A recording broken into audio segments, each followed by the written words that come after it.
And welcome into the MLB Hot Stove Daily here at the Upside Sports Network. My name is Michael. Appreciate you guys joining us late on a Sunday evening. The Hall of Fame announcements have come and gone. Jeff Kent, congratulations on the call to Cooperstown.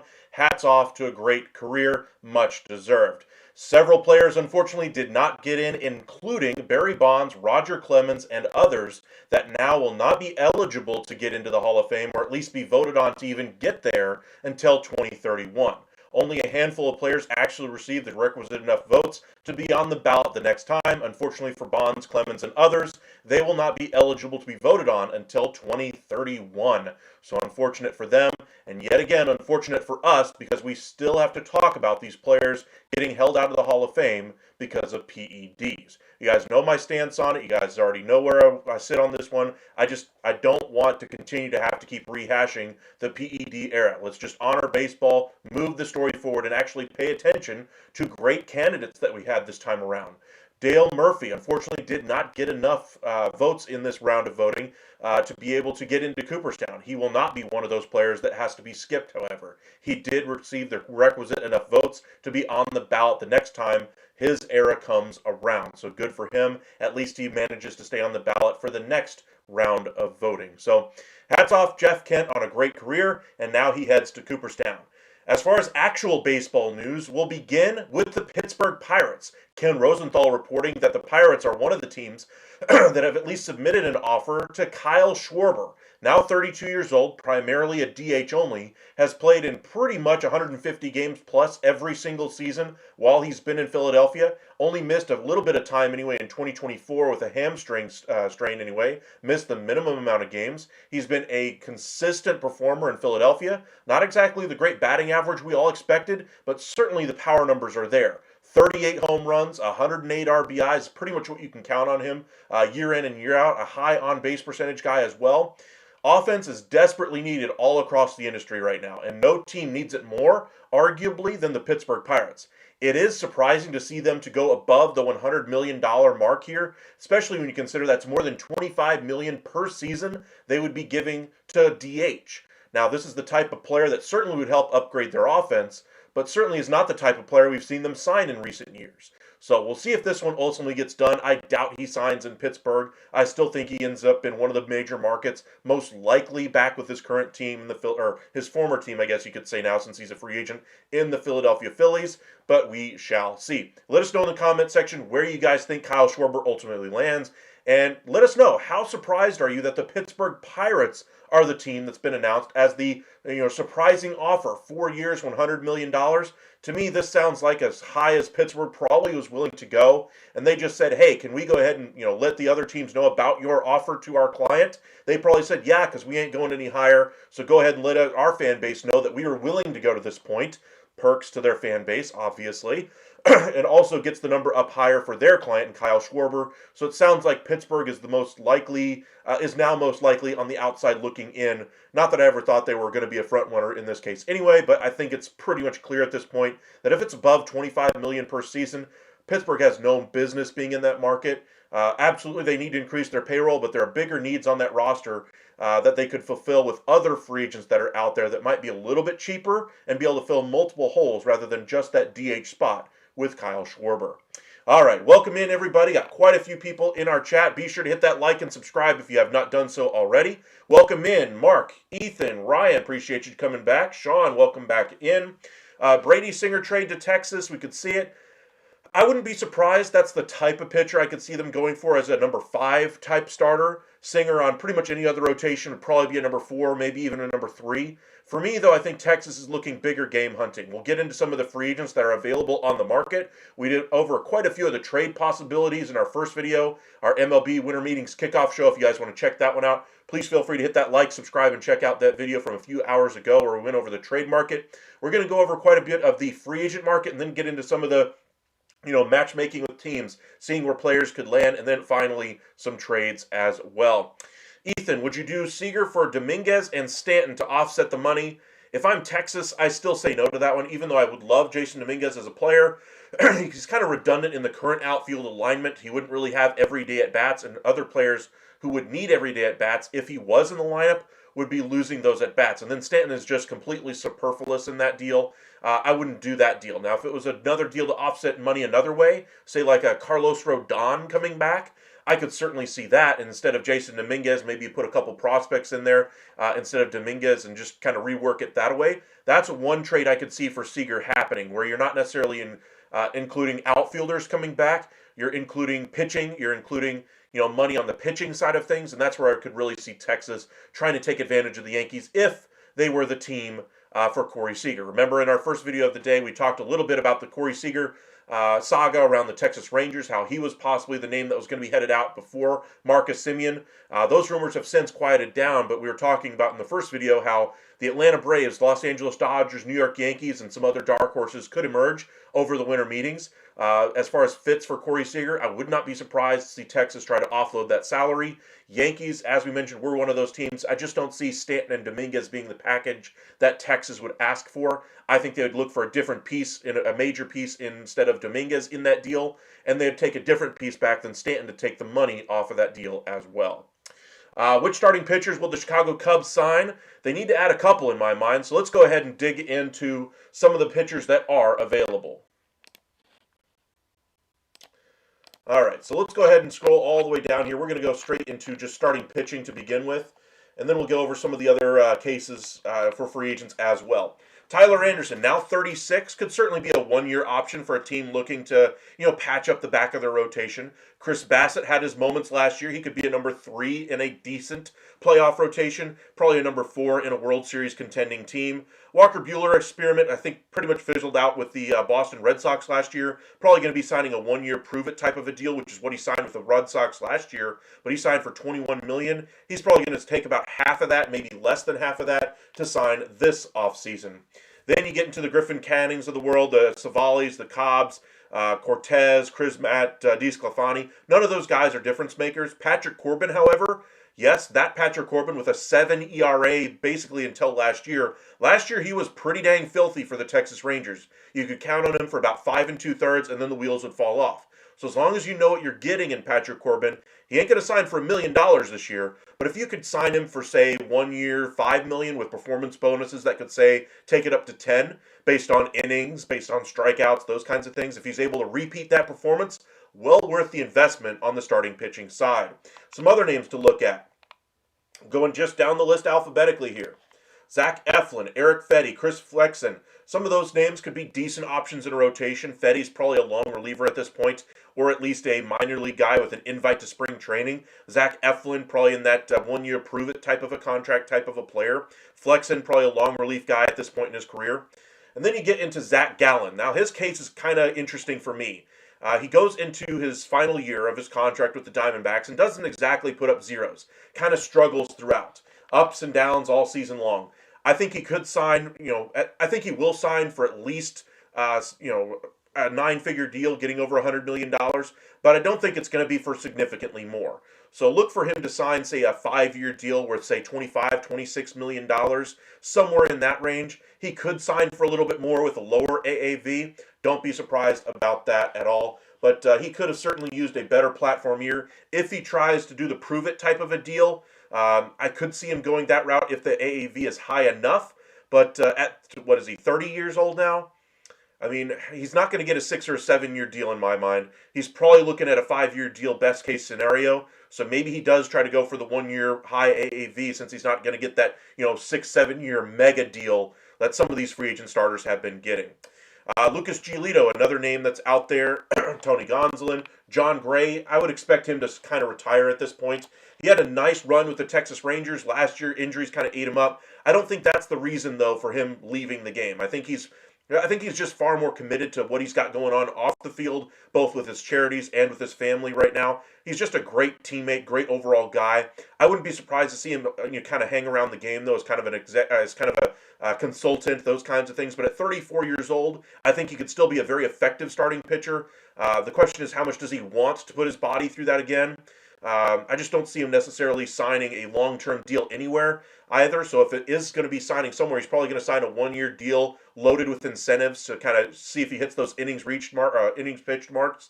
And if he does, he could really bank some money. But I think he's going to be looking towards off-the-field ventures this off-season. Other names, we got Andrew Heaney, who had a nice run with the Texas Rangers, up and down last year. Adrian Hauser parlayed himself into probably a 2-3-year deal this season after his performance last year. He was very good. Merrill Kelly finally pitched for another team other than the Arizona Diamondbacks this year. Pitched very well for the Rangers as well. He's been Mr. Consistent this year. And I think he's going to command probably a 2-year guarantee, maybe 3, depending on where he wants to go. If he goes back to the Diamondbacks, probably 3 years. If he goes to another market, I could say if he goes back to Texas, I could see him getting a 2 or a 3-year deal, depending on what he's comfortable with. Michael King should command a nice contract this offseason as well. Do I think he'll break 9 figures? I don't. I think he'll probably get 8 figures, probably in the 5-year, 85, or maybe even more than that. Probably 4 for 80 if I had to guess. I just don't think he gets that mega deal that we're seeing some of those free agent pitchers really get. Zach Little's drawing the attention of the Rays. We talked about that one as well. Let's see here. Zach Eflin or Walker on 1-year deals for Texas. Does that interest you? No and no. I don't want either one of those pitchers. I'd rather go with the young guys that I have. I do realize that they're going to bring in some 1-year contracts at some point to backfill that rotation, to increase competition, those kinds of things like they did with Hauser, like they did with Corbin last year. And while I think those arms certainly have value, I would rather see, DeGrom, Eovaldi, Leiter as your 1, 2, 3. Right now, if I had to guess, I would probably say Rocker is your 4, Bradford is your 5. And then, of course, you got a couple other arms in the minor leagues that are, nipping at the heels of those guys as well. But I think they could use a couple of veterans in that mix, and I still think they're going to go big game hunting for a pitcher as well. Let's keep it going here. One name that they had last year that pitched very well in the first half of the season was Tyler Mahle. I think the A's and Angels are both going to be a team to watch here for Tyler Mahle as well. I would love it to see him go back to Texas and just see if he can put up those same numbers once again and be able to stay healthy for an entire season. Matz, May, McKenzie, Means all have their red flags on all of those guys. None of those guys are going to be getting big contracts, but they could be nice 4th, 5th options that have upside to be a number 3 starter at some point. Jordan Montgomery would be another guy that you could sign on a minor league invite to spring training and see if he gets healthy and can pitch for you down the stretch there. If he pitches like he did with the Rangers the year they won the World Series, you got yourself a heck of a pitcher. If he doesn't, then it only cost you a minor league deal. Other names that are left here, Chris Paddock, Martin Perez, Cal Quantrill, Jose Quintana, Max Scherzer, Mike Soroka. Marcus Stroman and Ranger Suarez. Suarez probably the best of that group if I had to pick right now. I would say Jose Quintana pitched himself very well last year. Should get another one-year deal if he wants to. But Suarez is the name you really want to go for out of that group. Last group of names here, anyway. This has got a couple of unique names in here. Sugano, who had his moments last year, but not necessarily what you're expecting for what you were expecting coming over from Japan. Takahashi, you have Urena, Urquidy, Valdez, and Verlander, and then of course the international guys. Imai, I'm not sure I'm pronouncing that right. Imai, I'm sure I'm mispronouncing it, but there's a couple of different starters that are coming over from Japan that I think should be nice options out of the rotation. Out of that group anyway that we just mentioned, though, Valdez is obviously going to command the biggest salary. Does he take the one-year prove-it type of a deal? He's already 32 years old, or does he want to go ahead and lock up the bag? Oh, yeah, and I forgot to mention Jacob Latz. I'd probably say Latz probably deserves the spot over Bradford right now. I think Bradford is out until, if I had to guess, until the early parts of the season.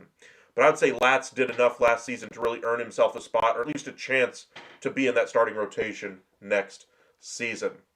Where does Bregman end up? Honestly, I think his free agency is even more wide open than it was last year. I think Bregman most likely ends up in one of the bigger markets with a higher salary. If I had to guess, if Bichette leaves Toronto, I think there's a chance he takes over as the shortstop there in Toronto.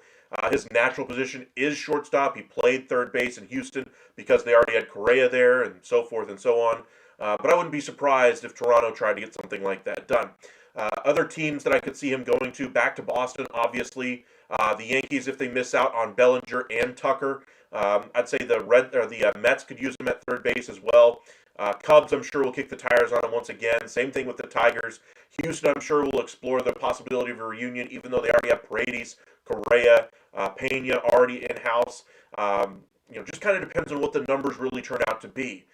Don't forget about the Washington Nationals, who are going to be spending this year. They certainly could use somebody at third base to take over there.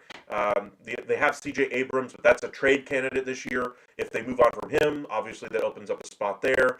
The Rangers, if they are able to move off a little bit more money in Corey Seager, I think that could open the door to an Alex Bregman signing. As odd as that would be, seeing Seager go out and Bregman come in with the history that the Astros and Rangers, and specifically Seager and Bregman have, would be very fascinating to see.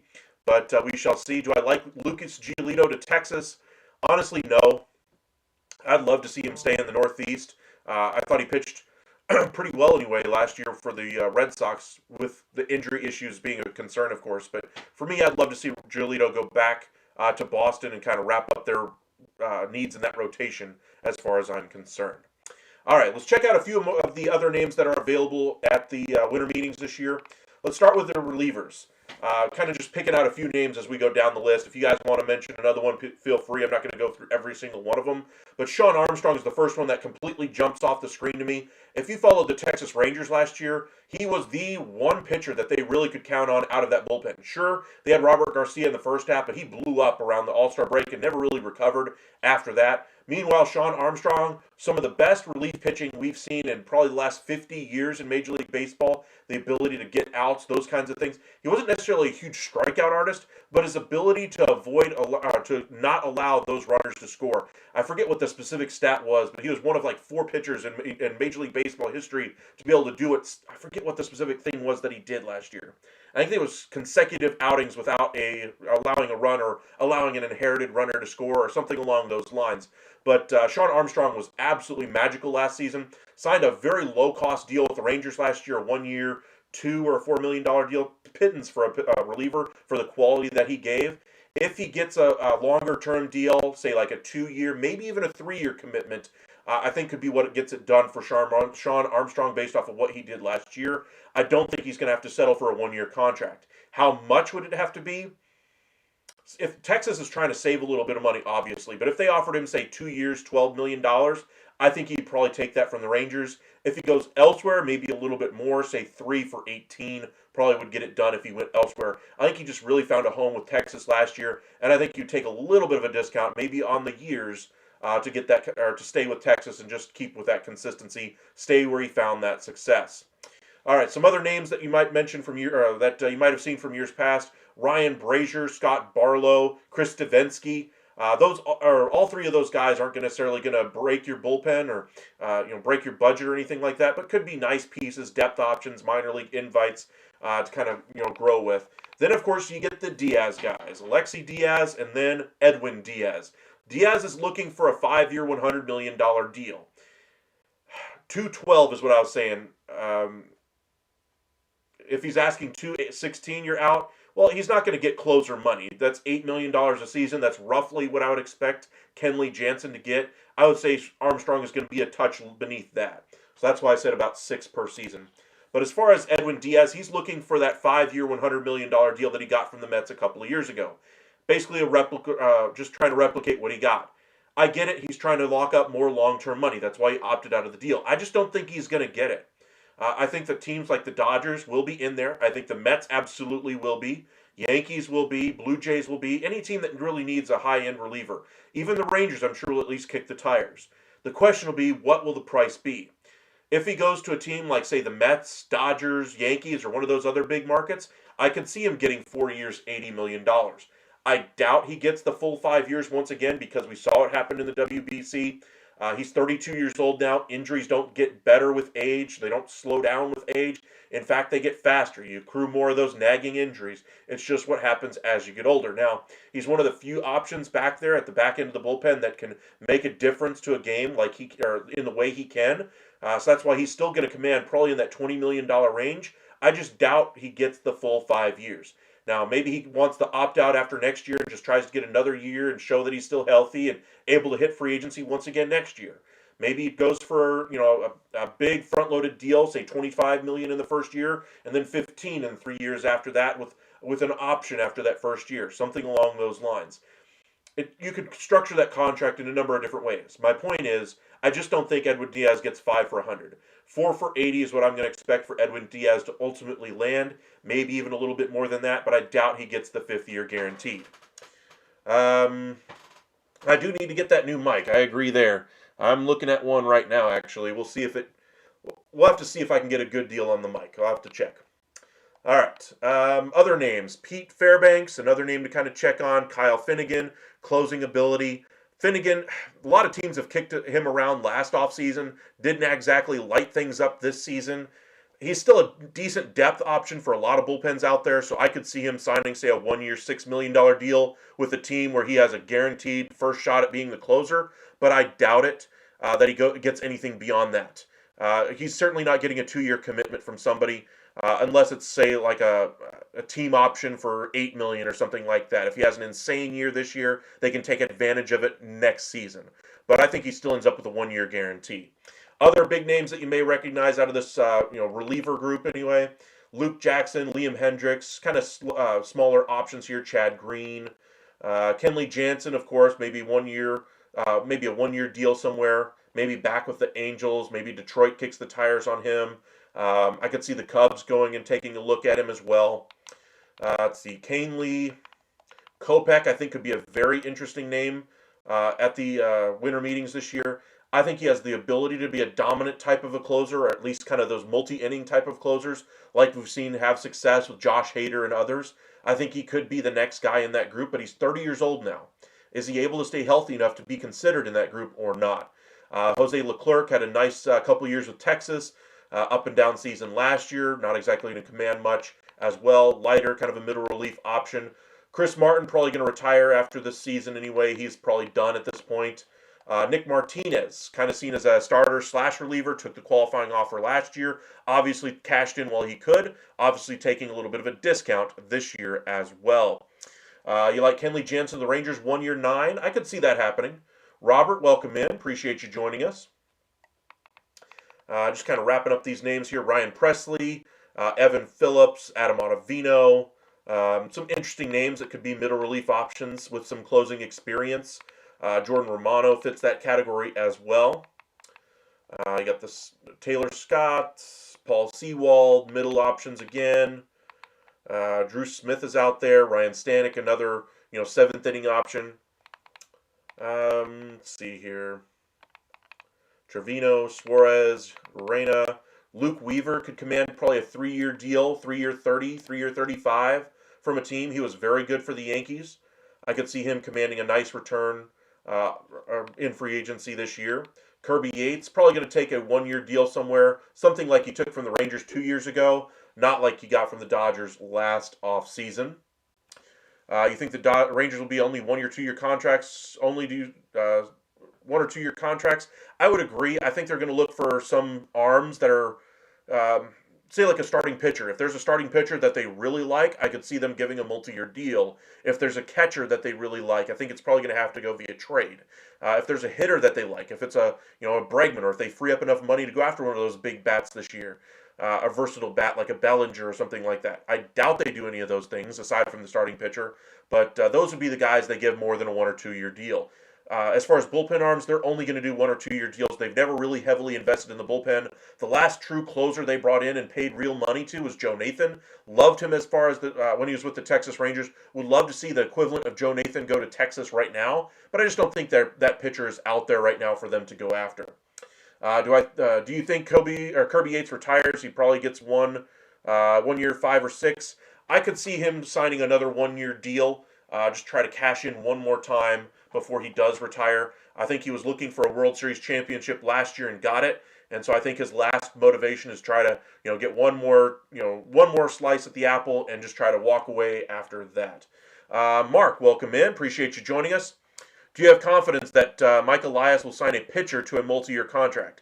I do. I do think it'll be a smaller deal, though. Thinking along the lines of, let's say like a 3 year, $30 million deal, something like that. Nothing near what Corbin Burns got or anything like that.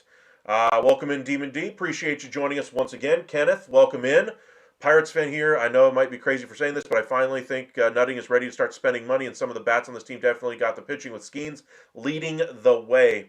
I do agree the Pirates will add money to their payroll. Absolutely agree there. I think they're completely out now on Kyle Schwarber after they offered 4 at 100 plus. They're not going to be spending above that. I think the team, the Pirates anyway, and the agent both agreed that news would get out. So the team looks good that, hey, we're willing to spend money, and B, the offers get higher for Schwarber from the teams he's actually interested in going to. I think that was agreed to by both sides, just kind of a, I'll pat your back, you pat my back, that kind of a thing. As far as the Pirates, though, I just don't think they're going to pay that much for one player, especially a DH. Now, could I see them going after an outfielder in that price range? Absolutely. Could I see them going after an infielder in that price range? Absolutely. But for a DH, I think they're looking for a little bit more versatility out of that spot rather than what Kyle Schwarber brings. But he does bring a really impressive bat, 38 homers, 108 RBIs, consistency of availability as well. Only one IL stint anyway over the last 4 seasons with Philadelphia, posting 150 games in each of his 4 seasons there. Like I said, I would not be surprised to see him go back to Philadelphia.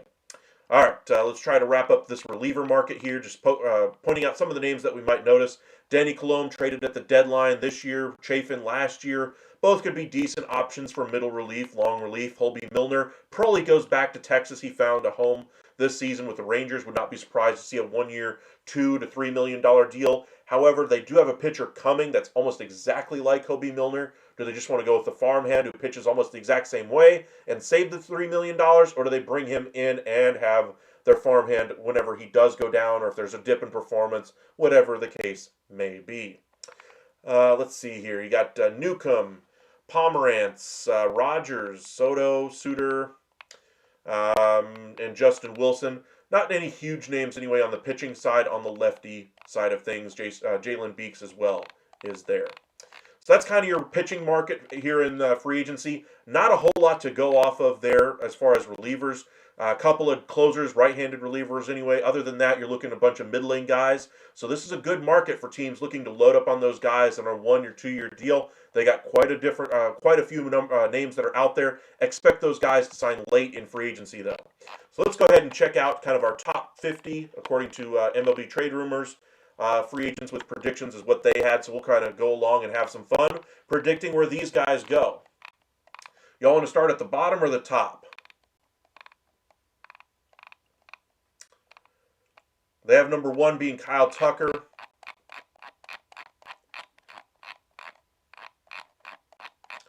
They got a long way to go to get to the bottom of this list.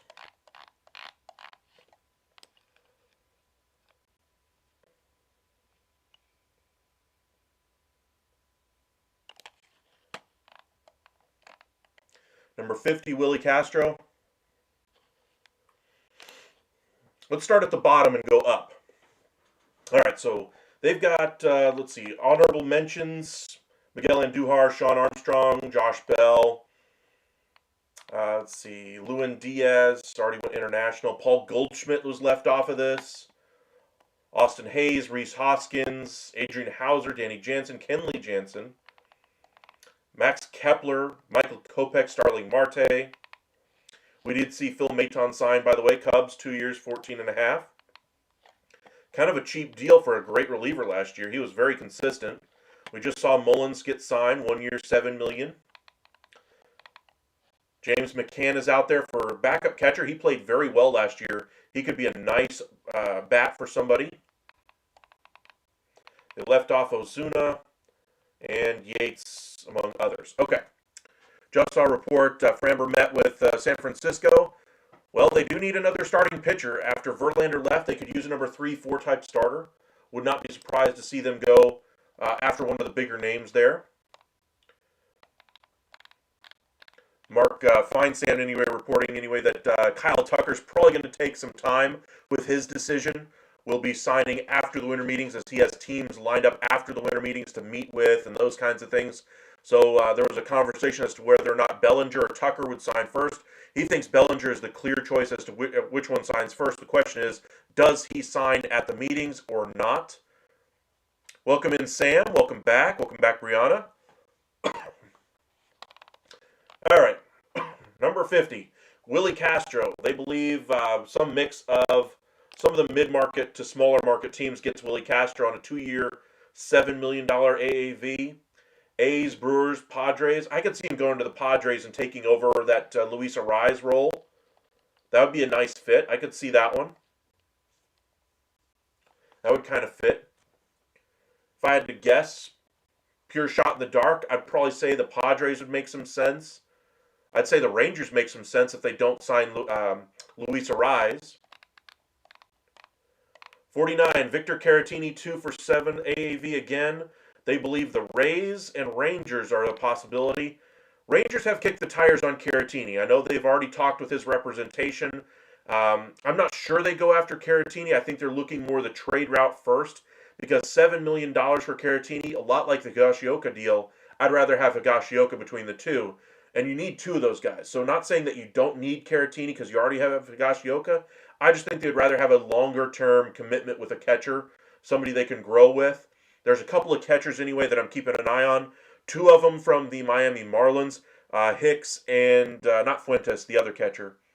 But they're going to move probably one of those catchers. I don't think they get an Adley Rutschman. I think Rutschman's staying with Baltimore. But James McCann could make some sense on the free agency side of things as well. Sarah, welcome back. Appreciate you joining us once again.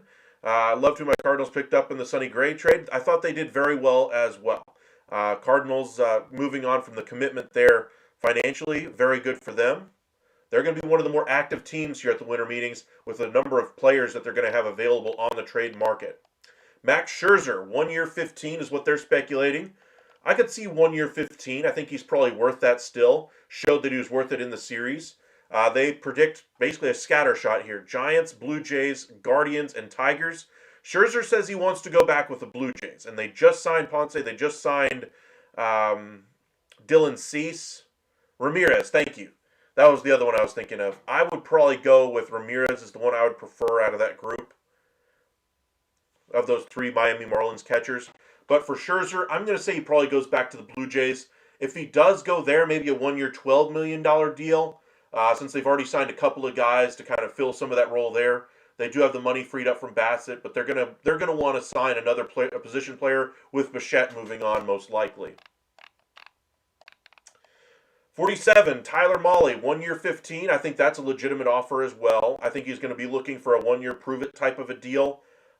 They say A's, Cubs, Astros, and Diamondbacks. If the Diamondbacks don't sign Kelly, I could see him going there. Stros doesn't make sense to me. Cubs, possibly. I could see that as their type of pitcher. A's, I think they're looking for a multi-year commitment to kind of bridge the gap until they get to Vegas. So I'm going to say no on the A's. But I'll say the Cubs. Cubs make a lot of sense there for a fit, high-performance pitcher that's not going to cost them a whole lot. Sounds like the type of acquisition the Cubs really do love to make with their, how do I say this, penny pinching front office. All right, let's see here. 46, 2 years 16. He already signed with the Reds, 2 years 20. Gregory Soto, 2 years 16. They're saying some mixture of the Blue Jays, Mets, or A's. 4.18 ERA in 60 innings last year. Fan 25%, 8% walk rate. Those are both improvements off of last year. 2 for 16 sounds about right, I suppose. Middle relief option. Just take your guess as to where a middle relief guy goes. I'll go ahead and say the Blue Jays just because, they need more bullpen arms after that run they just had. Got to space out those innings. All right, 44. Fairbanks, 2 for 18. Sounds legitimate. I could see that happening. Marlins, Cubs, Blue Jays, and Marlins again. Marlins are going to spend. This is the type of player I could see them spending the money on, but I think they need to go position players first. I would say...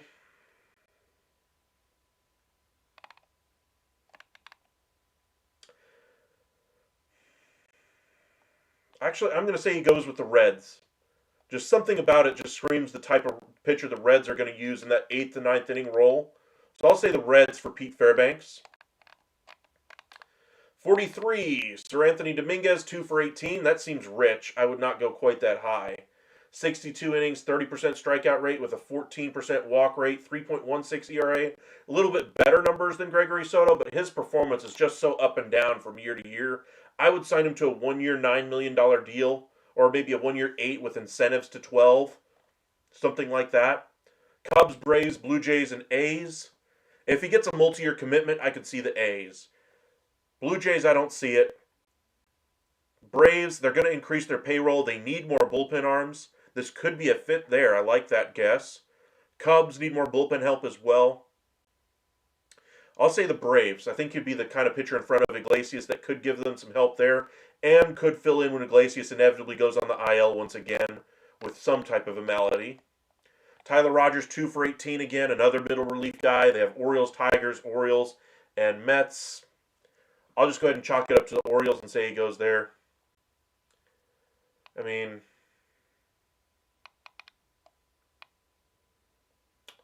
2.3 ERA for the Mets. Orioles have kind of had a revolving door in their bullpen the last couple of years. They had once one of the most dominant bullpens in the game. It is not that anymore. I could see him going to the Orioles, so I'll say the Orioles there. It makes sense. All right, Luke Weaver, 2 for 18. That seems a little light. Pitching in the Northeast with what he had to do. Most of his career being an inconsistent starting pitcher. Yes, yes, yes. 2.89 ERA in 24. He had a 5 ERA to end the season last year.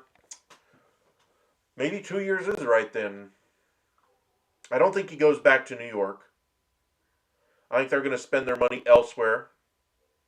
And I think they could trade for another reliever. They already have Bednar still for one more season. Cubs, Orioles, Mariners, and Diamondbacks. Diamondbacks make 0 sense. Financially, anyway. Mariners, they just made the trade for Ferrer. I'm not sure I'm pronouncing that right, but I'm going to rule them out. Orioles, possibly, but I already gave them Rogers.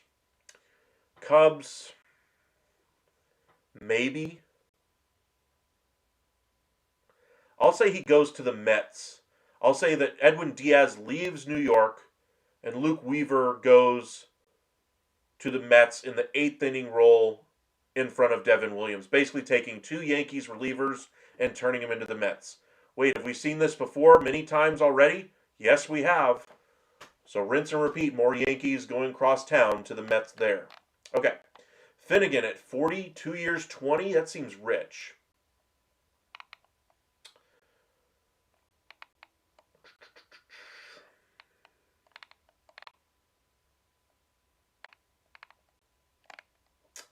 .5 ERA, didn't miss any bats in the postseason. He's not a really good postseason performer. I just don't think he's getting $20 million. I'll say he gets a 1-year commitment worth, say, $6 to $8 million, maybe with incentives if he performs, those kinds of things, but he always fizzles out in the second half. He's not a strong second half performer. Tigers, Yankees, Diamondbacks, and Tigers. Tigers did like him last year, so maybe he goes there again. I'll say he takes a shorter term deal, a 2-year deal, a little longer than what I'd normally expect, but he gets a lower AAV. So let's say he gets like $14 million. Finnegan, 2 years, 14, maybe 2 years, 16 to stay with the Tigers. Something like that. Ponce just signed 2 years, $22 million was what they're expecting. He signed, I believe, 3 for $30 with the Blue Jays. Yep. All right, 38, Justin Verlander. 1 year, 22. I don't think he's getting 22. Although he was very good in the second half. He was terrible in the first half, though. So I'll say he still gets around that 12 to 15, just like Scherzer. I'll say he gets 1 year, 12. Maybe 13, depending on which market he goes to. Astros, I could see it now that they're losing Valdez. Maybe he goes back there and just tries to finish off his career. Giants are a possibility, but I think they're looking for more of a long-term answer. O's did sign Helsley, yes. There are questions about whether they'll use him as a starter or if they'll leave him in the bullpen. Luis for Skubal. I just don't think Skubal's going anywhere. Verlander for the Yankees on a 1-year deal, possible. I just don't think he goes there. I'm going to go ahead and say the Cubs for this one as well. I think they go with 2 different starters to help beef up that rotation. They bring in Molly on a 1-year prove-it deal, and they bring in Justin Verlander on a kind of a last song or a swan song for him. So the Cubs add Verlander and Molly would be my 2 guesses. Gleyber Torres signed his qualifying offer anyway with the Tigers, so he's staying there. Helsley went to the Orioles, 2-year deal. Up to 35, Zach Little, we just talked about the Rays being interested. I do think he's going to get a raise off of what he's been able to do the last couple of years. Rays have been trying to trade him for 2 years, and he's been nothing but very strong and very consistent for that Rays team. 3.63 ERA in 24. Let's see. 3.73 over the last 2 years. Sub 4 ERA. Angels, this streams their type of pitcher. Nationals, possibly. Do the Angels dip in Zach Little's market, or is this the type of pitcher that A's bring in? Do the Padres bring him in as well? I don't think this is the right pitcher for the Nationals. Angels, A's, Padres all make sense. I'll say Little goes to the A's. He takes the money from the A's and gets a little bit more than we were all expecting. So we'll say he gets 2 years, $30 million from the A's. Maybe 3 years, 45. But Zach Little to the A's.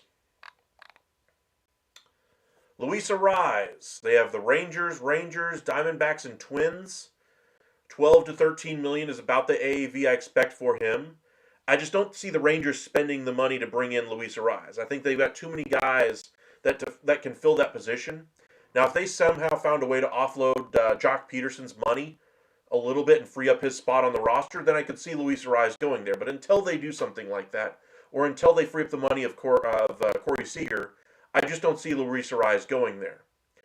But if they did, I would say they would be by far and away the favorite. Until that happens, or as things stand right now, I'm going to say he signs elsewhere. Diamondbacks make a lot of sense because it does look like Ketel Marte will be traded. Twins, back to the Twins makes a little bit of sense. They're not going to want to spend a whole lot of money. Arise as a leadoff hitter, I agree, would be awesome. Dodgers going to get Suarez? Possibly. For Arise, I'm going to say he goes to Arizona and fills the hole left by Ketel Marte. I think Ketel Marte gets traded, and he goes there to fill the hole. All right, Nick Martinez, 2 years, 25. Dang, that's going to be rich. Let's see. Last year, 165 innings. That's good. Eats a lot of innings. 4.5 ERA. 4.7 in the starting rotation. Much better in relief. 2.61. So kind of a long reliever out of the bullpen, I think would be great. So maybe a 2-year, if he's needing to be a starter, which I think somebody will sign him as a starter, 2 years, 25 sounds close to right, but I still think that's a little rich. So maybe a 2-year, 16 as a starter with reliever upside. So maybe the Mets could use him as a long reliever. Yankees, I don't see that. Guardians, that would be their kind of pitcher. And Padres. I'll say the Guardians for Nick Martinez. That sounds about right, the type of pitcher that they could utilize. Braves, 1 year, 16 for Raisel Iglesias. 31, Harrison Bader, 2 years, 26 million. Dang, off of a 1 year, $3 million prove-it deal with the Twins, he parlays that into a 2-year, $26 million deal. Padres just need pitching. They do need some pitching. I don't think they just need pitching. I think they need pitching plus. But for Bader, they have the Giants, Royals, Guardians, and Angels. Royals make a lot of sense for Harrison Bader. Maybe a 2-year, $20 million, 2-year, $22 million deal for Harrison Bader to the Royals. He was very good as a platoon guy and was utilized as such in both the Minnesota and Philadelphia. When he was an everyday player, you got to see some of his deficiencies as an everyday player. But the Royals do sound about right. I'll say the Royals add Harrison Bader to their outfield mix. Padres trying to keep Arise. I mean, he is a good player. I would try to keep him too. The market just doesn't know how to value him. Ryan O'Hearn, 2 years, 26. Marlins, Mariners, Marlins, and Marlins. This does kind of sound like their type of player, doesn't it? They need offense. I'll say the Marlins too. Just go with the consensus here. Kind of exactly with the type of player they need. Offense, low cost.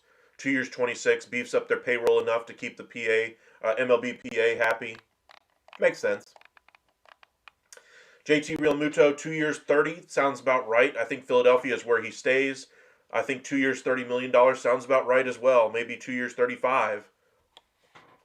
I'll go ahead and say 2 years, 35 for JT to stay in Philadelphia. Ha-Seong Kim, that was the player I was trying to think of in the earlier video who the Braves brought in. I don't think the Braves bring him back, though. Padres do seem like a pretty good fit. They have 3 out of the 4 going back to the Braves. If they don't bring in Corey Seager, I could see them trying to kick the tires on him again. But while he was, what did he do for them last year? 309, 3 homers, 9 walk rate, 15% strikeout rate. He played well.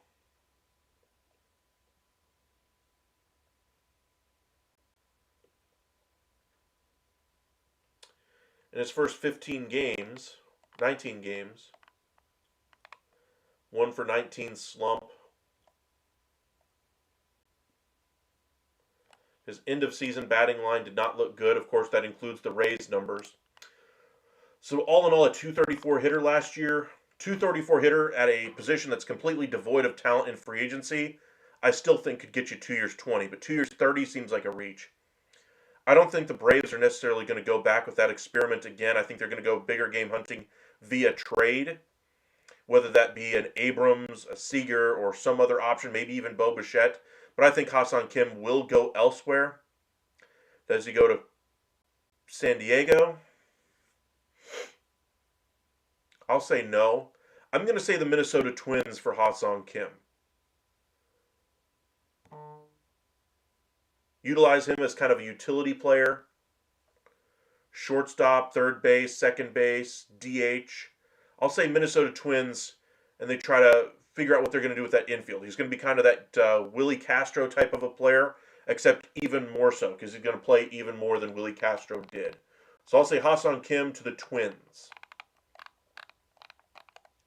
Giolito, 2 years, $32 million. Health is continuing to be an issue for him, though.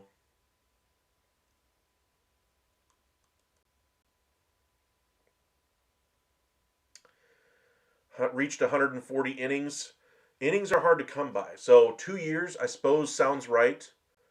I don't think the Rangers are necessarily the perfect fit. Orioles, this could be their type of pitcher. Remember, they like to load up on number 2, 3 types, is what we saw last year. White Sox could use another pitcher, and a reunion for Giolito could be in the offing. Giants as a number 4. I'll say he goes to the Orioles and fills one of their needs in the rotation. Giolito to the Orioles. Brad Keller, 3 for 36.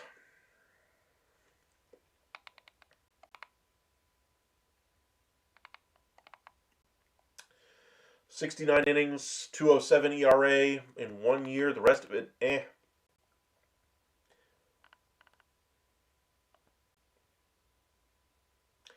Worked high leverage before May. After May, not so much.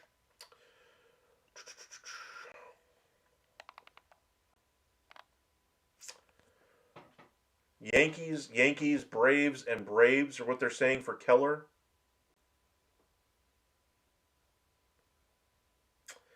I don't think he gets 3 years, though. I'm going to say 2 years at, I don't know, 22 million total max.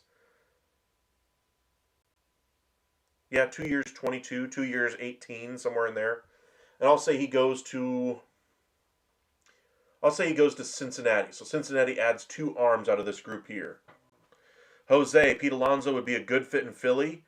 They already have Harper there. If they lose on Schwarber, I could see Pete Alonso being the DH there. But if they don't lose on Schwarber, then I don't think so. I think Skip is beating at... Oh, my goodness. To Ray Davis that he wants to... Oh, you think he's beating the table? Okay. That he wants a rise in Texas just fits the new philosophy. He does very well fit it. My problem is, until they free up another roster spot, there's really not a spot for him, even after the acquisition of Nimmo and sending out Simeon. Now, they could free that up, absolutely, if they moved on from Seager, if they found a taker to eat $5 million of Jock Peterson or something.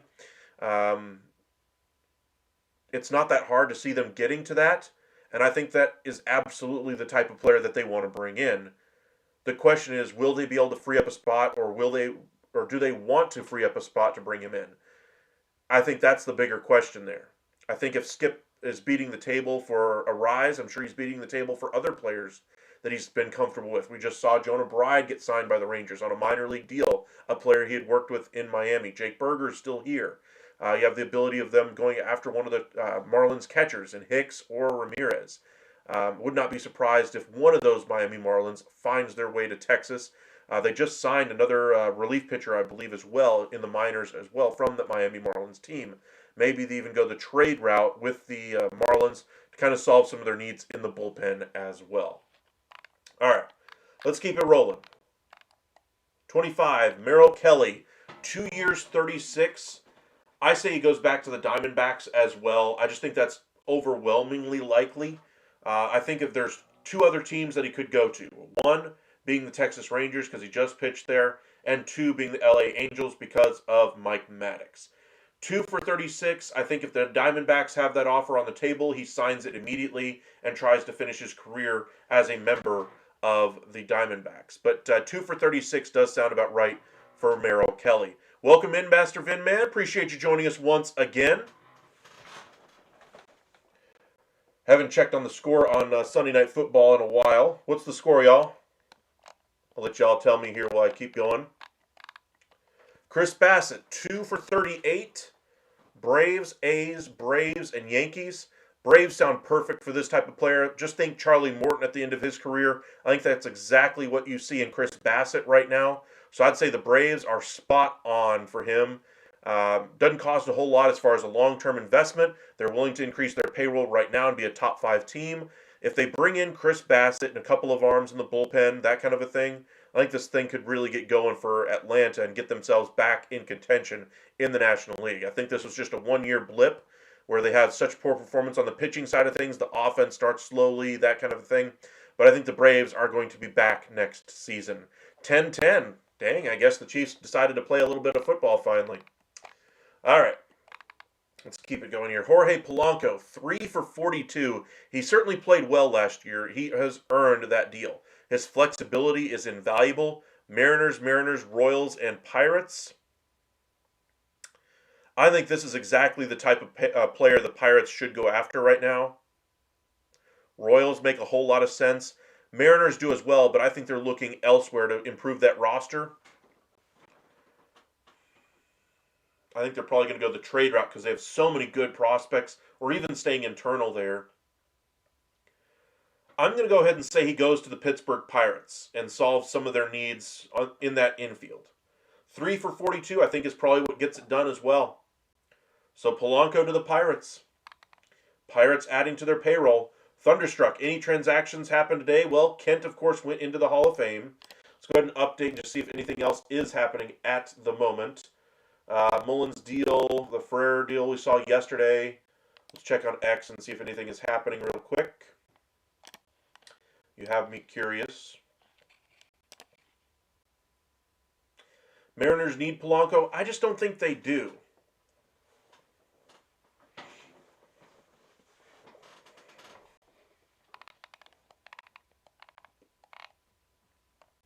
I think they've got so much young talent coming that they just need to give them time. Either that or they're going to use that young talent, since it's all pretty much right there at the majors or close to it, to allow them to get even better players than a Jorge Polanco, who I think played really well for the contract he was on. But the second you give him that 3 for 42, that contract doesn't look so great on the books.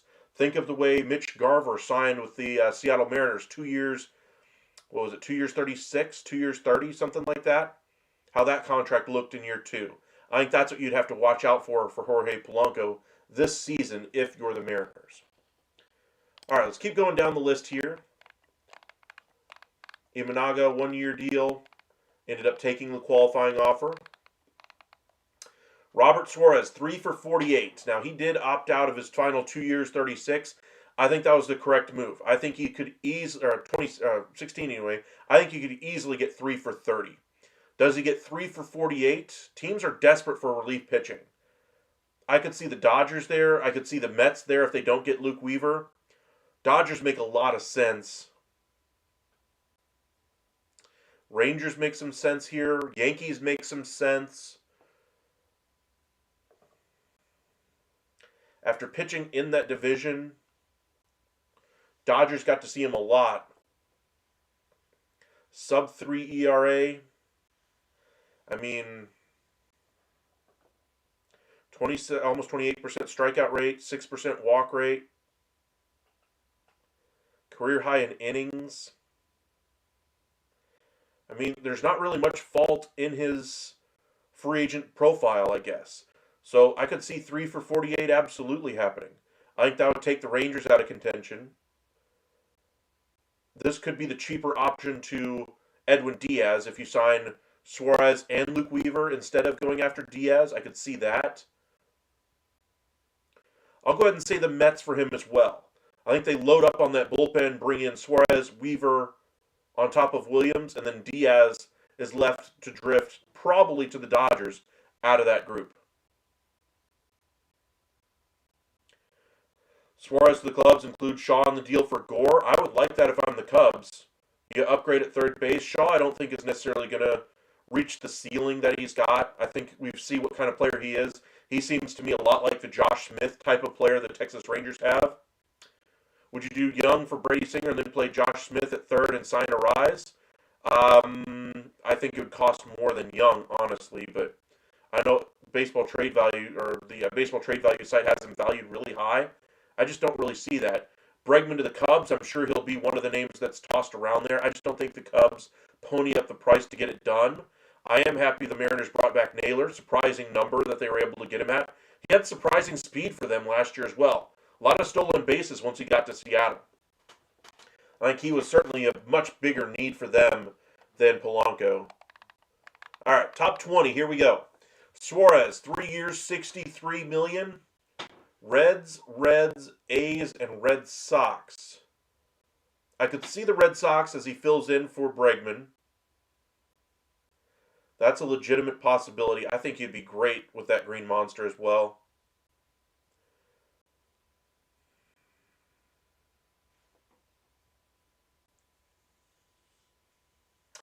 I just don't think he does. I think he's probably going to end up with the Cubs. I'm going to say Cubs get Suarez. Upside, were you able to do the trades for Sandy and Edward and also Ryan Weathers for the Marlins last stream? I don't see Ryan Weathers as being moved. I still see Cabrera being moved and Sandy Alcantara being moved, preferably for offense that's ready to impact them now. We'll do some trades at the back half of this video here, so be sure to stay tuned for that one. If you guys are new here, be sure to hit that like and subscribe if you haven't already done so. Got about 40 of you guys with us on a late Sunday evening viewing anyway. I know a lot of you guys are watching Sunday Night Football and as the playoffs or get closer and closer there, but not much of a football guy as far as it's just harder to watch as the season goes along. I'm excited every single year, and for whatever reason, whether it's just the oversaturation of football in the national media, I start to tune out football usually after week 5, week 6. I stayed a lot more tuned into it than I have in recent years, um, but I'm already out on it already. It's just not that good for me. You're thinking Donovan Arenado get moved. I think both of those will get moved. I agree with you there. I wouldn't do Sandy. I would do Cabrera if I'm the Rangers. I know they had interest in Cabrera. I know they don't have interest in Alcantara. Cabrera, they've talked about a couple of different times.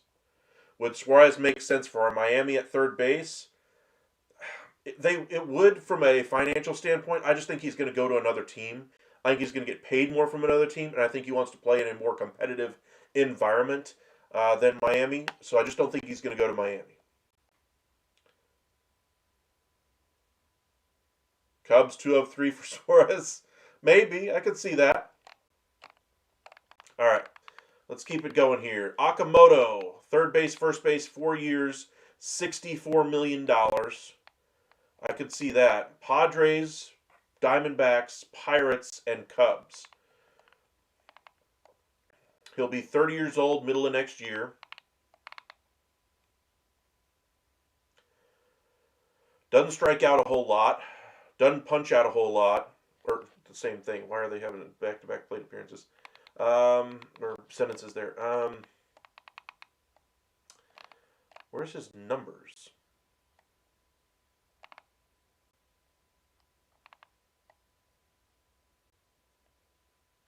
He's more of a... He has a better glove, obviously, than Murakami.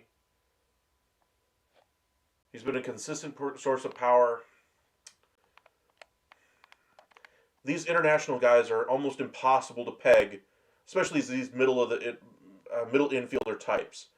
Could they be the next, Hideki Matsui? Could they be the next Ha-Seong Kim?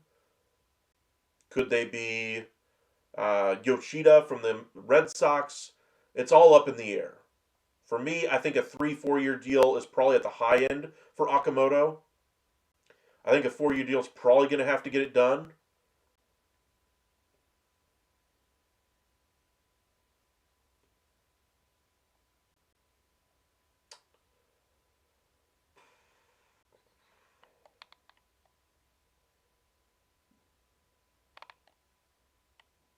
Serviceable third baseman defensively.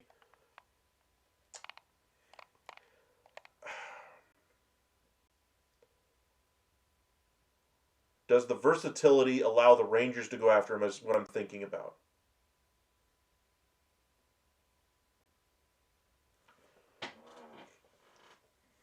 Then the question becomes, do you have too many fielders? Does it require you to move on from Young or Seager or one of the other, plethora of players that they have? One player I would love to see them trade at the deadline is Josh Young. Let him have a great first half with those numbers once again. Ship him out of town at the deadline. Or during this offseason if it can get you a decent reliever. But then you'd have room for Okamoto to bring him in, but he's a complete unknown. Rangers really don't have the finances to play around with a complete unknown. Could they take it up or go after the upside? Absolutely. I just don't think they will. So the teams they have mentioned, the Padres, the Diamondbacks, the Pirates, and the Cubs. I'm going to go ahead and say no on the Cubs. This is not the type of player I think they will go after as strongly as some others will. Padres make some sense here, quite a bit of sense. Pirates, maybe. Diamondbacks, completely doubtful. Padres make a lot of sense. Giants, no. Mariners, no. You always got to think of your typical international teams, your West Coast teams, then your New York teams. Yankees, if they miss on Murakami, I suppose. Mets, if they miss on Murakami and Alonso, I suppose. I'm going to say no on the Mets. Yankees could be a fit. Padres could be a fit. Anybody else need a third base or first baseman? Second base, literally play all over the diamond. At least besides shortstop anyway, by the looks of it. Rockies, of course, but they're not going to sign him. Dodgers, this is the type of player they like, but I don't think they have any use for him right now. I'll say he goes to the Padres in that Luis Arraez kind of a utility role. Be a corner outfielder if necessary, DH if necessary. Yeah. I'll say the Padres for Okamoto. Okay. Let's see here. Trent Grisham signed the qualifying offer. Keep it moving here. Brendan Woodruff signed the qualifying offer. Devin Williams just signed his deal, 3 for 51 with the Furmans. Top 15, here we go. Zach Gallen, 4 for 80, or does he take a 1-year prove-it deal? If he's offered 4 for 80, I think it's possible he takes it. Giants, Diamondbacks, and Angels. I don't think the Diamondbacks give him this deal at all. I think they're going short-term with Merrill Kelly. And I think Gallen they're letting walk. I think that was the thought process behind bringing in Corbin Burns. So Gallen is a no for the Diamondbacks. Angels absolutely could make a play for this. This would be their ace. Athletics could make a play for Zach Gallen here. I could absolutely see that. I think if the A's play at that number, I think they very well could land Zach Gallen. Say if he gets 4 for 100 from the A's, I think that would get it done right now. But I don't think he necessarily goes to that ballpark because who wants to pitch in that bandbox for 2 more years?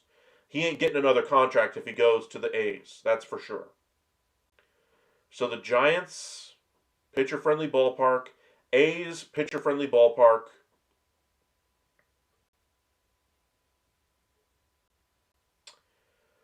The Giants just seem like they make a lot of sense. They got to see him a lot pitching for the Diamondbacks over the years. They know what he does well, or what he will do well and what he won't do well. Angels have a great pitching coach, and I think he could solve the issues Gallen has. But I think the Rangers, when they made their choice with Merrill Kelly, I think Mike Maddox was at least consulted as to which pitcher they should go for at the deadline. Kelly was the one they chose. So that leaves me to believe that in that same vein of thinking, Gallen wouldn't necessarily be as big of a fit with the Angels as he would with the Giants. So I'm going to say he goes to the Giants. Strohs makes some sense. I like that idea, Anthony. You're thinking he goes to Atlanta? I think Bassett would be a better fit, shorter-term deal. But Gallen could be a nice fit for them. Houston taking the lead there. All right, there we go. Putting the final nail in the Chiefs' quest to get back to the postseason again. We'll see. But I'll say the Giants end up getting him for, say, 4 years, $90 million, something like that. Michael King, same thing they have here, 4 years, $80. I think he probably gets a hair better than that. 4 years, say $90 million, 4 years, $100. They have the Orioles, Tigers, Orioles, and Yankees. Orioles do like themselves some Michael King. They tried trading for him a couple of different times, if memory serves. I'll say this is the second arm they add here. So the Orioles get Michael King, less than $100 million. Kind of their multi-year deal that's not over $100 million. I think that's the type of player that really would fit there. Knowledge Untamed, nice, welcome in. Ian Happ is somewhat available. Do you see a Dodgers or team who needs exactly what he brings making a trade for him? I think he'd be incredibly valuable in this market. He brings a lot to the table, and I think a number of teams would be interested. If the Rangers hadn't made the trade for Brendan Nimmo, I'd say the Rangers would be front of that line. However, Dodgers make some sense. Pirates make a lot of sense as well. Royals make some sense. Teams like that. What are your thoughts on Michael King to the Marlins? I don't think so. They got so many internal options in the minors that they can go with. I just don't see them going that direction, spending money on their pitching staff when they have so many needs offensively. That's where they need to spend their money. B. Lee, welcome back. Welcome in. Appreciate you joining us once again. If you guys are new here, be sure to hit that like and subscribe. We're going to be live every single weekday evening around 9 o'clock and most weekends as well.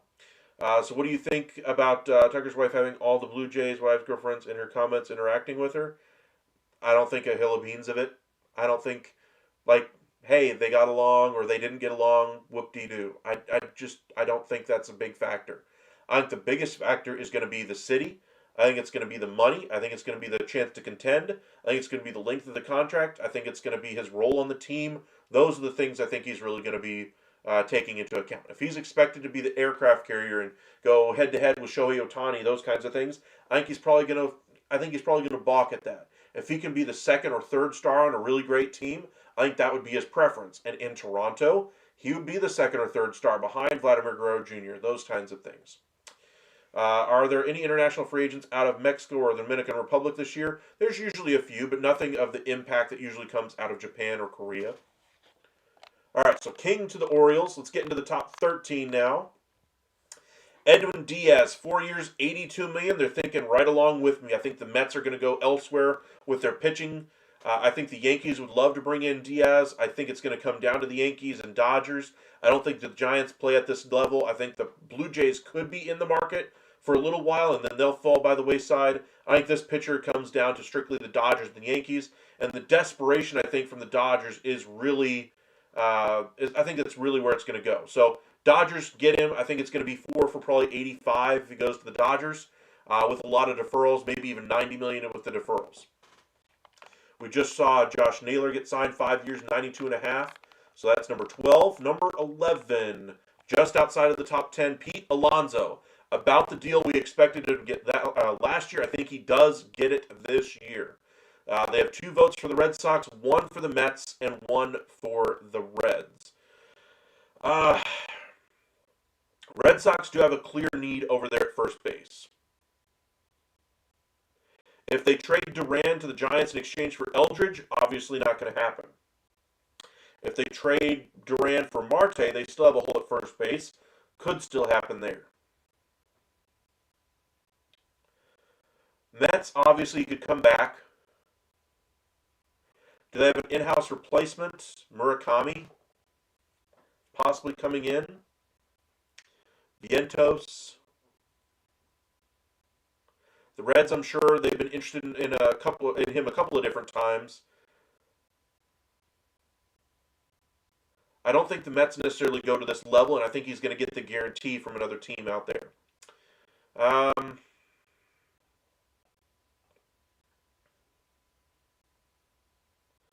Red Sox do make a lot of sense here. Pirates even make a little bit of sense, but not a whole lot. All over Chicago news this year, yeah.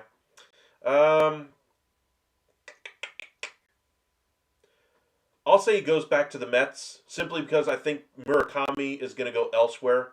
I was thinking all during the season Murakami goes to the Mets. Murakami goes to the Mets.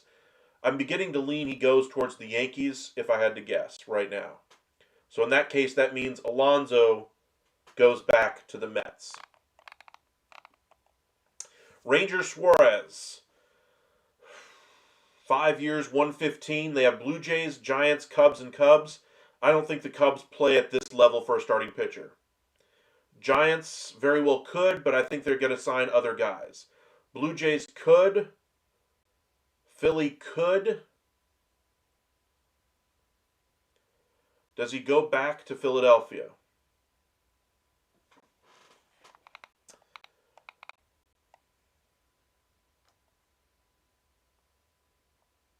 He was really good. 157 innings, 23% strikeout rate, less than 6% walk, 3.2 ERA. Really good in October. This is the kind of pitcher I could see the Rangers signing. Suarez goes to the Rangers. And this is the type of commitment they would do for a big payroll item this year. Astros are going to need some type of ace. To me, he's not really an ace. He's a really strong number 2 or 3. Braves could make some sense. I like that idea. Alonso to Houston if they moved on from Walker, maybe. Alonso to the Giants or Mariners. Mariners before they added Naylor, maybe. Giants, they already have Eldridge. I don't think they're going to do Alonso after Eldridge is where he is now. When will he get some action? Probably tomorrow. Sometimes we get some on the late Sunday night for the winter meeting, so we might get a surprise trade like the Corey Seager one we were speculating in our first video. He throws 89 to 90. Well, that means he's just got to learn how to pitch. And if he's had that all his career, he already has learned that quite a bit better than most. Would Barger plus Barrios get it started for Cattell? I think it would get it started. Chiefs may not make the playoffs. I think they're almost completely done if they lose tonight. How much time is left in that game, by the way? Okay, back to the Suarez discussion. Cubs, I already have them signing 2 guys on 1-year deals or 2-year deals or lower cost either way. They're out of the running. Giants, I already had them signing another starter. I could see them going for another starter like this and really having a great 1 through 5. Possible, but no. Blue Jays have already signed a couple of guys, and I've got them signing Scherzer, so I'm going to say no on the Blue Jays. So I don't think any of those guesses for Suarez are right.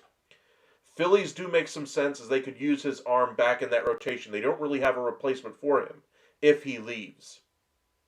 That's my worry with that rotation. Nola didn't have it last year. So Suarez basically functioned as their number 2.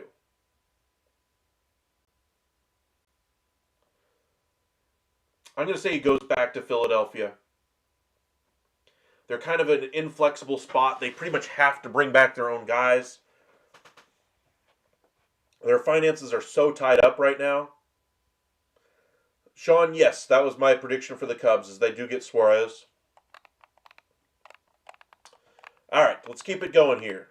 Number 9, Kyle Schwarber. 5 years, 135. Well, we already had the report out about the Pirates for over 100. They have him going back Phillies. I agree.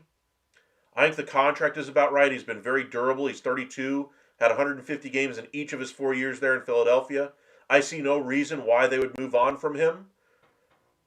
I mean, sure, you'd like a higher batting average, but I mean, come on. He gives you the power, drives in those runs, scores a lot of runs, high on base percentage. I think he solves a lot of the holes in that lineup, and the addition of Trey Turner a couple years ago gave him some of the speed element that they were lacking. I think this is a very solid team top to bottom. They just need to get their performances all back in the right way, and they'll be just fine. Schwarber, I don't think, has been the problem. So I'll say he goes back to Philadelphia. Who trades for Arenado? A team that misses on their free agent target at third base is, I think, where they go with Arenado. Whoever convinces the Cardinals to eat as much salary as they can probably ends up with Arenado. 4th and 12 at the KC. Okay. To the Marlins, not happening. All right, let's go to number 8. Yankees never offered a contract, according to Brian Catchman, to Devin Williams. Okay. Bellinger is number 8. 5 for 140. Wow, they have the Rangers in this discussion? Okay. Yankees, and Rangers. His contact rates are good. which is exactly what the Rangers do like. Rangers could certainly use some pop over there at first base. Again, they have so many guys at first base DH, but he could be that outfield mix type of a player. They don't really need another left-handed hitting outfielder, though. But if you have him playing first base, that makes a lot of sense. Huh. Does Alonso go back to the Mets? I'm going to say yes. Corey Seager to the Marlins, that does not make sense at all. No. 5 for 140 though. So doing the math on that, that's what, 30 million? Almost? 29? 28?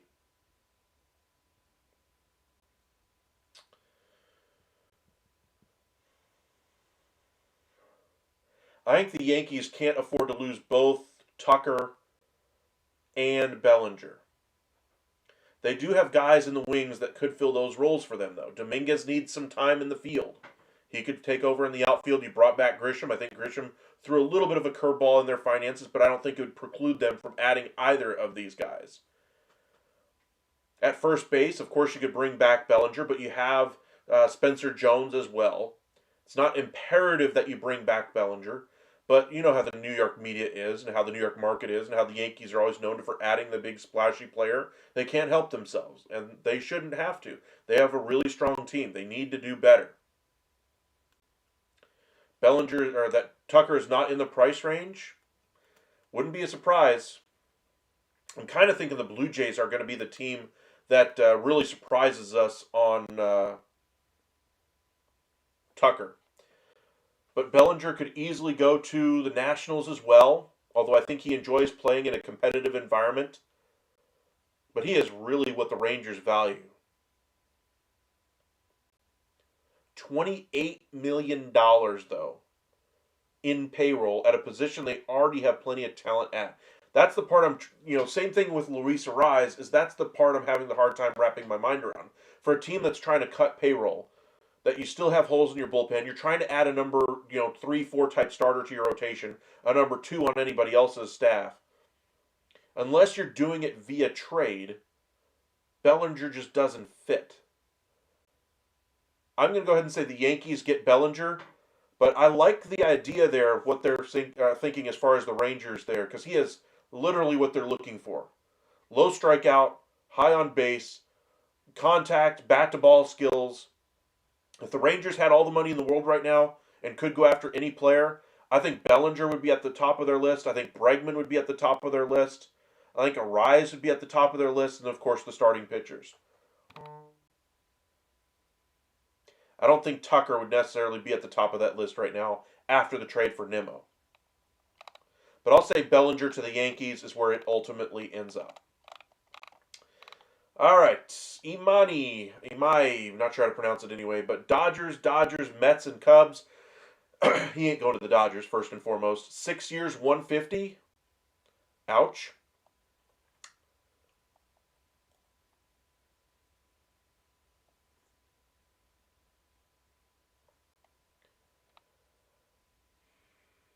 Six for 150. 6 years, 150.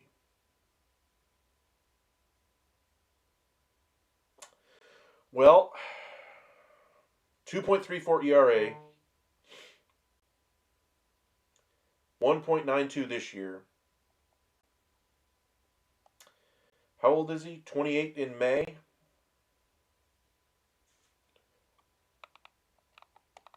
Posting system, all those kinds of things. Potential mid-rotation arm. Potential mid-rotation arm for 6 for 150? That doesn't sound right. Cubs, they ain't going to pay at that price level. Mets, I could see absolutely doing this. Luis Castillo. Okay, I like that.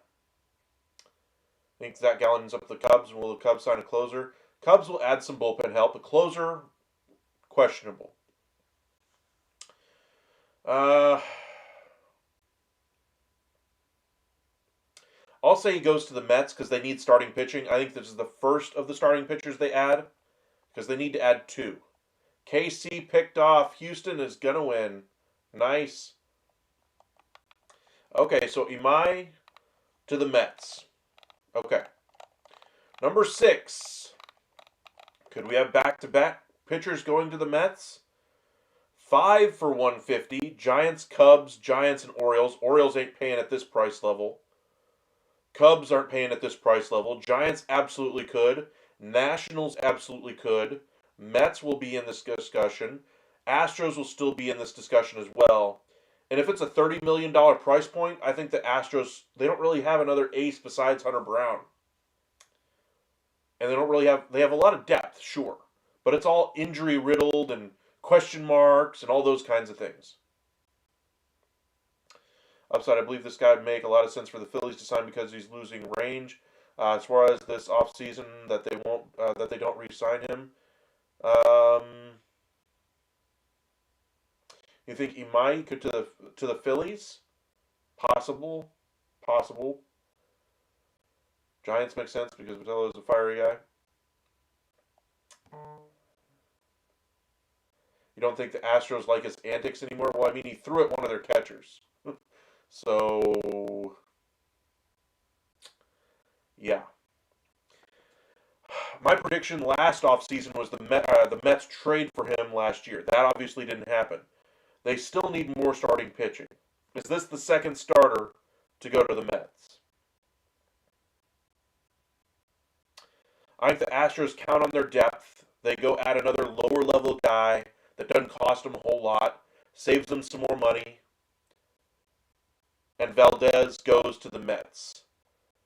Orioles, I don't think play in this pool. Giants, I think could be there. I just don't think they can justify spending that much money on a guy that threw at his catcher when their GM is a catcher and understands what that mindset requires to be able to do. Could he go to the Rangers? That's one thing I haven't really discussed yet. They do want a high-level starting pitcher. I think they would prefer to do it via free agency. I just don't think Valdez is the guy. I think the Rangers exposed some of the flaws in his performance with his emotions on the mound. Rangers already lived through that once with Martin Perez. Not to say that he's not a significantly better pitcher than Perez was. Love Martin Perez, but he wasn't a Framber Valdez type. Valdez has the ability to be an ace. Perez has the ability to be an ace one season, and that was it. 5 years, though, I think the Mets are in such a desperate state right now that they would have to guarantee that 5th year. They don't like doing that with David Stearns, but I'm going to say the Mets get it done, and that's their second starting pitcher. So Valdez to the Mets. All right. Top 5. Alex Bregman, 6 for 160. We have the Tigers, Phillies, Mets, and Tigers again. I don't think he goes to the Phillies. I think they're too locked up financially, and the pieces they're going to have to bring in are not going to allow them to go after Bregman. If they brought in Bregman, they're not going to be able to retain Schwarber, and I don't think Schwarber's leaving. I think that Bregman's not going to Philadelphia, period. Mets could make some sense if they miss on Murakami. If they don't bring back Alonso, I could see that happening as well. Tigers were in there last year. Will be right in there again this year. Cubs will be in there. Red Sox, of course, is current team. Tigers offered him 6 for 172 last year. 7 for 200 could get it done. Like I said, if the Rangers freed up money with Seager going out, I could see the Rangers stepping in here, but I don't think they do it.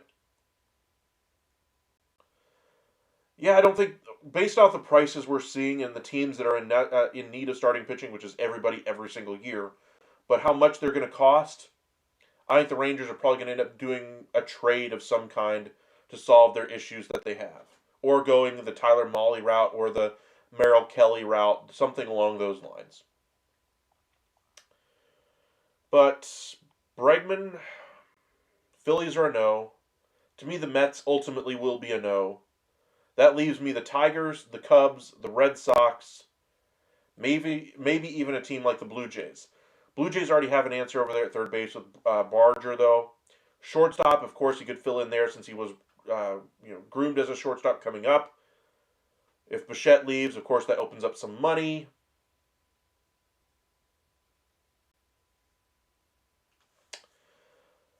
Tigers do make a lot of sense here. And I think Bregman really liked playing in Boston, though.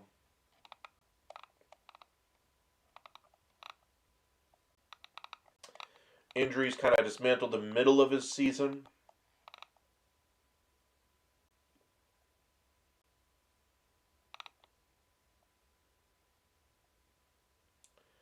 Finished with a 180 batting line his final 140 plate appearances.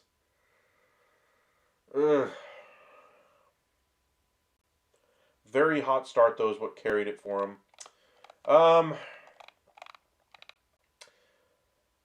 I'll say the Tigers,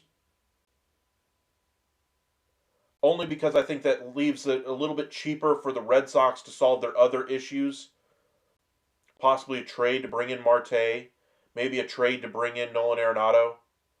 So I'll say Arenado ends up in Boston, Bregman ends up in Detroit. That'll be their big addition this offseason. All right, 4. And this looks like Murakami. 8 years, 180, Mets, Red Sox, Dodgers, and Mets. To me, this is the team for them all along was the Mets. Red Sox could be there, but I just don't see them paying at that level for this type of a player. I think they've already had their risk of international talent from a position standpoint, and they'd rather go a little bit cheaper route, shorter term route than 8 years. 8 years, 180 does sound about right. He's 25 years old. 8, maybe even 9 years, 200. Dodgers, I'm going to say no. I could see it, but I just don't think he goes there. I think other teams will pay more than what the Dodgers will. Yankees, to me, still stick out like a sore thumb here.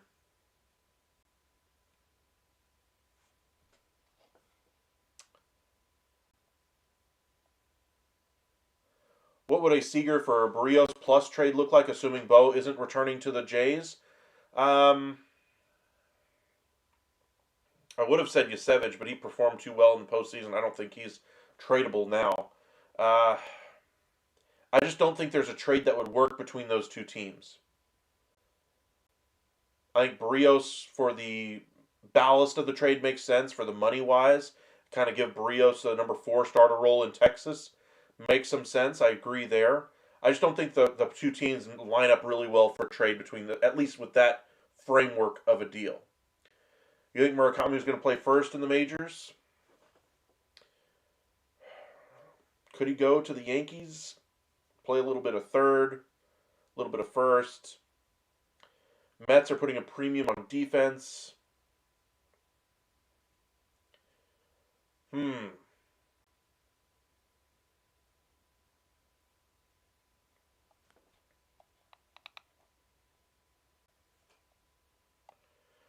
Oblique injury sidelined him for a couple of months this year. 22 home runs and only 224 plate appearances. Nice. 273 batting line. Walking more than 14% of his... Wow. 390 isolated slugging. I mean, this is a good player. Does he go to the Mets? Does he go to the Yankees? I think is really the question for me.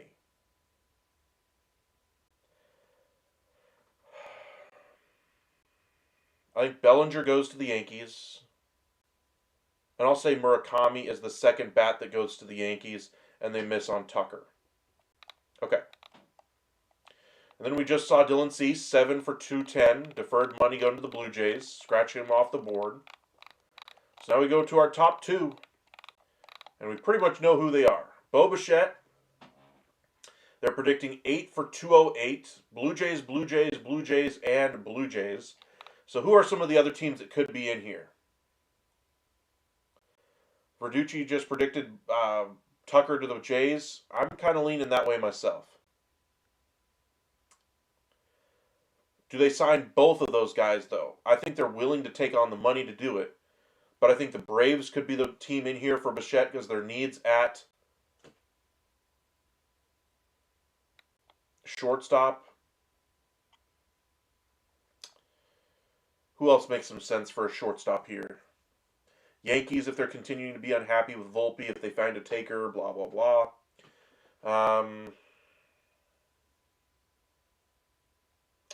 Not a whole lot of teams. I could see the Dodgers making a play for him. Not necessarily as a shortstop, but as kind of a third base shortstop combo guy. Does he go back to the Blue Jays, though? He's not going to Houston, just trying to scratch off teams through my mind. I don't think he's going to go to Texas. Does he go to the A's as kind of the figurehead of that transformation? Take over at third for them? Jacob Wilson at shortstop? That'd be an interesting team.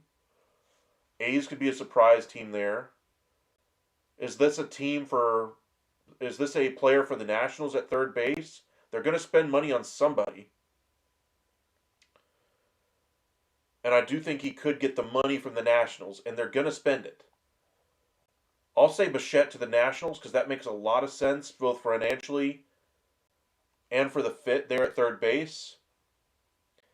And that allows the Tucker deal to go through with the Blue Jays, and then they figure out what they want to do at short after that.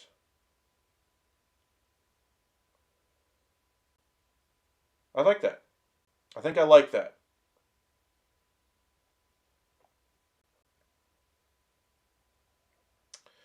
I believe the Rangers are also using the media as a leverage with the payroll thing. They're 60 to 70 under the CBT. True, they're probably going to add about $50 million in payroll, but when you add, say, a $7 or $8 million catcher, you add $20 million in commitments to your bullpen, you're already at what, 26, 27 million already?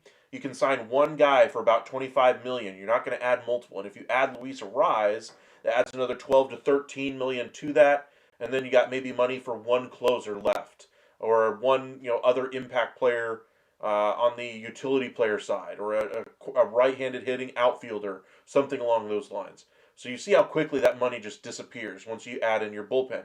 And bullpen last year was $20 million. Now, of course, this year they're probably going to have to pay a little bit more for the arms that pitch so well for them.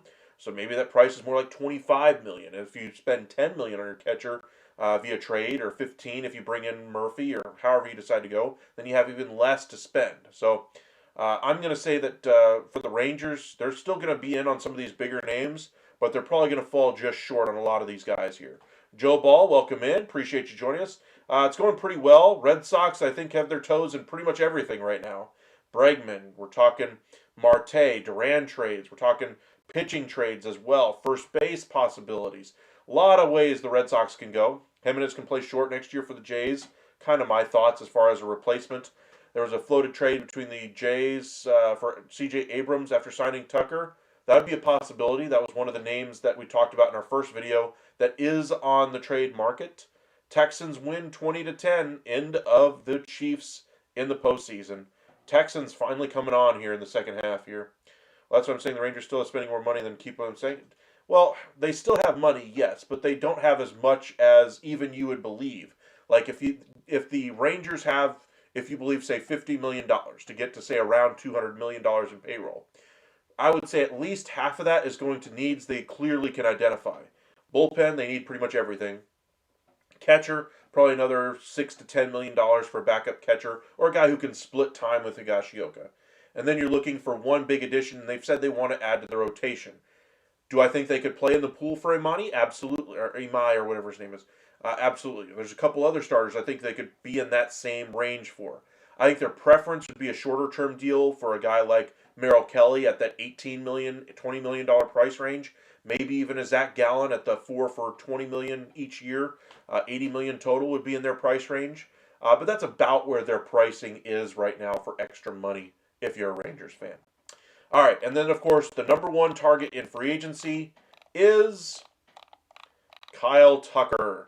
11 for $400. Here's their explanations.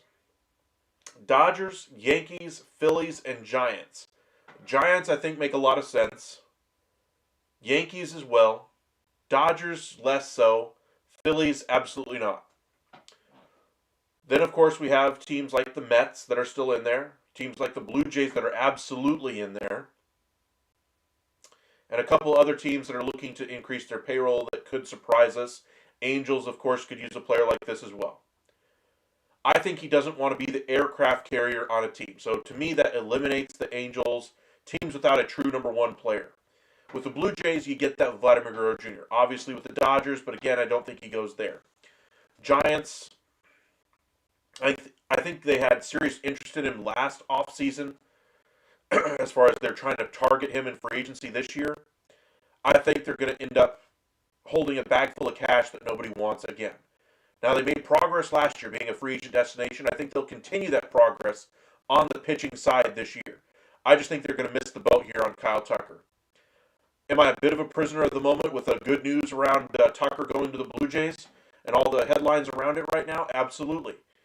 But I think that there's a lot of smoke there, and I think there's at least a little bit more than just that smoke with the Blue Jays. I think the Yankees are absolutely still in it, but I think if they're going to be getting Bellinger, possibly Murakami, or possibly adding to their starting staff and still needing to add to their bullpen, I think they're going to have to figure out a way to move on from Kyle Tucker and still fill all those other needs that they have. Think of it like Soto last year. Didn't work out as well as they had hoped because they missed the aircraft carrier player, but they were able to make their team around the peripheries better. I think they're going to do the same thing again this year because I think Kyle Tucker will sign, but sign outside of New York. All right. I'm going to go ahead and say the Blue Jays for Kyle Tucker. I'm going to be a little bit of a prisoner of the moment, yes, but I think that it just makes a lot of sense. Blue Jays are loading up. They're showing a willingness to spend this offseason, or having already done so for one of the top 5 free agents this year in Dylan Cease, bringing in Cody Ponce. They're still going to bring in, if I had to guess, one more starting pitcher, my guess being Max Scherzer, since he said he wants to come back and may even take a discount to come back as well. They're still got to figure out what they're going to do with Bo Bichette. I think he likely leaves. I think the Nationals are going to overpay for him to be their third baseman. And then I think they kind of roll with Kyle Tucker from there and try to bring him in. So I think the Giants going into last offseason, I think the Mets and Giants and Nationals would have been my favorites for Kyle Tucker. I just think the Nationals don't have that aircraft carrier in front of him to be able to sign him for that. They have the money, sure, but I don't think they're going to do it. But, the Giants still make a lot of sense to me, but just something's telling me Blue Jays here. So I'm going to go, like I said, a little bit of a prisoner of the moment and say the Blue Jays land Kyle Tucker. They could afford all 3, yes. They have deferrals in Cease's money. I'm sure they could do deferrals in Kyle Tucker's money if they wanted to, but we'll see what happens here. They got all that Rogers TV money, or the Rogers money, and I think they'll do just fine. Welcome in, Travis. All right, ran a little bit long tonight, but we'll be live again tomorrow night. We'll be live at 9 o'clock. I'll be live throughout the day as well. I took off from work this week, so we'll be live if something big happens. Be sure to turn on your notifications here at the Upside. Follow us on Upside SN on X and on Facebook, Upside Sports Network as well. When we do go live, or when we post one of our short videos, you will get notified when we do so. But be sure to join us every single night at 9 o'clock for the rest of the MLB offseason. Glad to be back with you guys. Had a really strong response to our kickoff show earlier today. Then, of course, everybody, it's Sunday night. Sundays are usually a little lower. But I do really appreciate you guys joining us. 9 p.m. is when we'll be doing our live tomorrow. We'll probably do one in the mid-afternoon since I'm off tomorrow as well. But we shall see. I know some of my family members found out I was off and want me to spend some time with them as well. So, got to make myself available for family, but I'll be putting out quite the volume of videos this week as we get back into full go here at the Upside. So, be sure to hit that like, subscribe, turn on your notifications, and we will see you guys again tomorrow. Probably be live in the mid-afternoon, but for sure, 9 o'clock tomorrow night and in perpetuity for the rest of the MLB offseason. Appreciate you guys joining us this evening. Congratulations to the Texans on their victory, knocking off the Chiefs and likely ending their run to the playoffs as well. I know a lot of you guys are cheering for that. I know a lot of Chiefs fans are sad about that. Mahomes, one of the greatest quarterbacks in MLB or in NFL history, but looks like his postseason run is coming to an end. But appreciate you guys joining us. Let us know in the comment section where you guys think these guys will go after we get off of the air. If you want to refresh your page, comment on our video and give us an idea of something you want to talk about. If you guys want to talk about a certain trade possibility, a signing, we'll get into some of that trade possibility tomorrow as well. But really appreciate the strong response you guys have had to us coming back live. And like I said, we'll be back live tomorrow, 9 o'clock for sure in the evening. Be sure to turn on your notifications, and we'll see you guys again tomorrow. Y'all have a great one, everybody.